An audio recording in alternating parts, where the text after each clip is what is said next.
চাইলেই যে আমি মানে নাটকের অ্যাক্ট্রেস হিসাবে আমার পারিশ্রমিকটা কতটুকু আপনি বললেন আমি চাইলে প্রত্যেক সপ্তাহে যেতে পারি। এটা আমার বছর প্রথম অ্যাওয়ার্ড না, আমি গত পরশুদিন একটা অ্যাওয়ার্ড পেয়েছিলাম বেস্ট রাইজিং অ্যাক্ট্রেস হিসেবে, প্রমিসিং অ্যাক্ট্রেস হিসাবে। সো এটা আমার এবছর second award. Thank you so much যে আমাকে অ্যাওয়ার্ডটা দেওয়ার জন্য।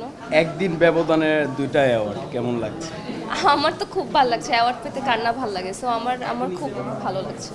আমার 24টা মোটামুটি ভালো কেটেছে, আমি বলবো না যে খুব ভালো কেটেছে, মোটামুটি ভালো ছিল আমার জন্য। সেই মাঝখানে তো কাজ নিয়ে আমরা একটু কম কাজ করছিলাম যারা আমরা নাটকের আর্টিস্ট, এবার এখন ব্যাক টু দ্য ওয়ার্ক।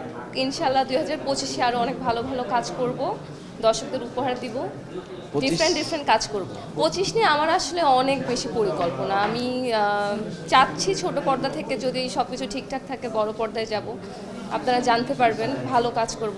এখন আমি চেষ্টা করছি আমার ওটিটির দিকে মনোযোগ দিতে, কারণ এখন ওটিটিতে আসলে অনেক ভালো ভালো কাজ হচ্ছে। আমার ইচ্ছা আছে আর অফার পেয়েছি, কাজ হচ্ছে।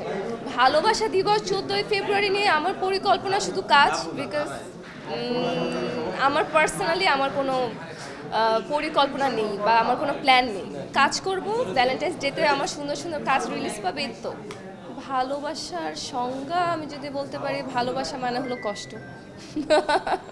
কাঠ ও পিভিসি ম্যাটেরিয়ালের সংমিশ্রণে তৈরি আধুনিক আরএফএল উডিডোর, কাঠের চেয়েও কঠোর। ভালোবাসা দিবস আর ঈদটা আসলে পাশাপাশি, এক মাসের ব্যবধানে ভালো ভালো কাজ করছি। ভ্যালেন্টাইন্স ডেতে ভালো কাজ আসছে, আমার ঈদেও আসবে, হোপসো। আর সিনেমায় যাব আমার ইচ্ছা তো আছে। এখন আমি চেষ্টা করব যে এবছরে এই বড় পর্দায় করার। হ্যাঁ পেয়েছি তো অবশ্যই, কিন্তু যদি আমার সাথে আসলে আমার কাছে আর্টিস্ট এত ম্যাটার করে না যে কোনো সুপারস্টারের সাথেই আমার কাজ করতে হবে বা কোনো ভালো, যদি যে কোনো কেউ যদি ভালো আর্টিস্ট হয়, ভালো অ্যাক্টিং পারে। আমি আসলে ডিরেক্টর আর স্ক্রিপ্টটা বেশি দেখি। বিগ বাজারের আইটেম সং এখন তো আসলে একটা আইটেম সং একটা সিনেমাকে অনেক দূর টেনে নিয়ে যেতে পারে। বাংলাদেশেও তো এটা ট্রেন্ডটা শুরু হয়েছে, করব। আমি আগেও বলেছি আসলে শাকিব খানের সাথে কাজ, এটা শাকিব ভাই নিজের মুখ দিয়ে না বলা পর্যন্ত আমি কোনো কিছু বলতে পারবো না, ঠিক না? আচ্ছা, দুবাই ট্যুরের বিষয়টা সেদিন বললেন যে আমি অনেকদিন পর পর যে ভিডিওগুলো সেগুলো রিলিজ করি, তো এটা কেন? আপনি তো ইচ্ছে করলে প্রতি সপ্তাহে যেতে পারেন। ও, আপনি সেই ইন্টারভিউ আমার পুরোটুকু আপনি ছিলেন? আচ্ছা, না আমি চাইলেই যে আমি মানে নাটকের অ্যাক্ট্রেস হিসাবে আমার পারিশ্রমিকটা কতটুকু আপনি বললেন আমি চাইলে প্রত্যেক সপ্তাহে যেতে পারি? অবশ্যই না। নিজের টাকা খরচ করে ট্যুরে যাচ্ছি বা হয়তো কোনো শোতে যাচ্ছি, তো আমি চাইলেই এক সপ্তাহ পর পর যেতে পারবো না। একটা ট্যুরে যাওয়ার জন্য অনেক প্ল্যানিং লাগে, তারপর আমি হয়তো আমার ফ্যামিলি নিয়ে যাই, সো টাইম লাগে। চাইলেই পারবো না, আই উইশ আমি পারবো ইনশাল্লাহ।